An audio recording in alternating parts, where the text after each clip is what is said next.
Create a race. How do I create a race? Click the Add Event button to access the Race Creation Wizard. This wizard is a step-by-step process that guides you through setting up and configuring a new race. Step 1 of the wizard asks for some basic info about your event.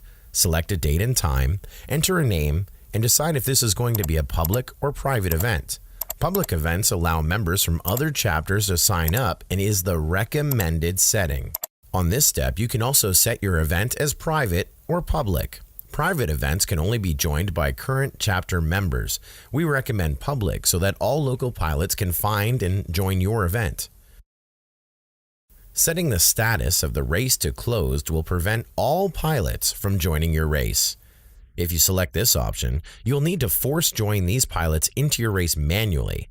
Some organizers prefer to manually populate their races the night before, but we recommend you leave it on the default setting of open so pilots can freely join the race. Click Next to proceed to step number 2.